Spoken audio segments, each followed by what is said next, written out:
PM Narendra Modi की यह तस्वीरें तुर्की के राष्ट्रपति रजब तैयब अर्दगन की नींद उड़ा दी। सिर्फ तुर्की के राष्ट्रपति की नहीं बल्कि तुर्की के यार पाकिस्तान की भी, क्योंकि पीएम नरेंद्र मोदी ने साइप्रस के दौरान उस जगह जाने का फैसला किया जिसे लेकर साइप्रस और तुर्की का बड़ा विवाद है। जी हाँ, यह तस्वीरें उसी जगह की हैं जहां तुर्की ने ज़बरदस्ती साइप्रस का इलाका कब्जाया हुआ है और अब पीएम मोदी ने यहां पहुंचकर बड़ा दाव खेल दिया है। पीएम मोदी यहां अकेले नहीं पहुंचे बल्कि उनके साथ थे साइप्रस के राष्ट्रपति निकोस क्रिस्टोडोलाइस। जी हाँ, दोनों साथ पहुंचे जहां तुर्की का बॉर्डर सटा हुआ है। यह जगह साइप्रस की राजधानी निकोसिया के सेंटर में साइप्रस के पास है। पीएम नरेंद्र मोदी और साइप्रस के राष्ट्रपति जहां साथ खड़े थे उनके ठीक पीछे एक झंडा दिख रहा था। यह झंडा था Turkish Republic of Northern Cyprus का। यही वही इलाका है जिसे तुर्की ने 1974 में बलपूर्वक कब्जा था और जिसे अंतर्राष्ट्रीय समुदाय आज भी मान्यता नहीं देता।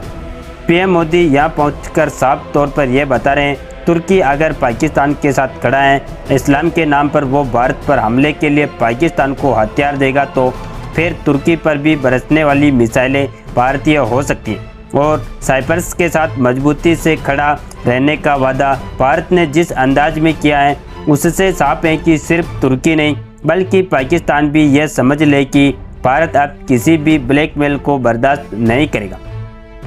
इस दौरे की तस्वीरें तो बहुत खास हैं कि इसके साथ ही भारत और साइप्रस का जो साझा बयान सामने आया है वो भी बहुत मायने रखता है। तुर्की जहां पाकिस्तान के साथ खड़ा होकर यह दिखा रहे हैं कि वो इस्लामिक देशों का समर्थन करेगा और भारत के खिलाफ खड़ा रहेगा, कश्मीर का प्रोपेगेंडा को बढ़ावा देगा, तो भारत ने भी अब साफ तौर पर यह कहा है कि साइप्रस के इलाके की सुरक्षा के लिए भारत अपनी प्रतिबद्धता व्यक्त करता है और तुर्की के इस कब्जे को भारत चुपचाप नहीं सहेगा। साइप्रस और भारत ने संयुक्त राष्ट्र द्वारा समर्पित प्रयासों को फिर से शुरू करने के लिए अपनी दृढ़ प्रतिबद्धता जाहिर की ताकि साइप्रस समस्या का व्यापक और स्थायी समाधान राजनीतिक समानता के साथ द्विपक्षीय द्विसमुदायिक संघ के आधार पर हासिल किया जा सके, जो संयुक्त राष्ट्र के सहमत ढांचे और प्रासंगिक संयुक्त राष्ट्र सुरक्षा परिषद के प्रस्तावों के मुताबिक है। भारत ने साइप्रस गणराज्य की स्वतंत्रता, संप्रभुता, क्षेत्रीय अखंडता और एकता के लिए अपने अटूट और निरंतर समर्थन को दोहराया है।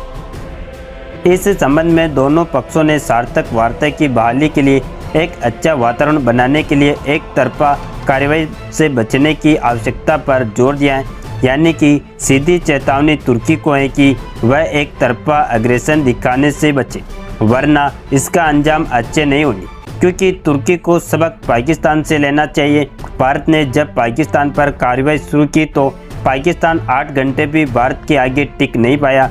भारत पर हमले के लिए तुर्की के ड्रोन ऑपरेटर्स तक भेजे गए थे, लेकिन यह सब के सब नाकाम रहे। और अब जिस तरह से भारत के प्रधानमंत्री ने तुर्की द्वारा कब्जे गए इलाके के करीब दौरा किया और संदेश दिया है, इससे साफ पता चलता है कि भारत अब तुर्की की नीति के खिलाफ तनकर खड़ा है और अर्दगन के इस्लामिक एजेंडे के खिलाफ खुलकर आवाज़ भी उठाएगा। फिलहाल के लिए इतने ही, बाकी अपडेट्स के लिए जुड़े रहे KSR News 24 के साथ।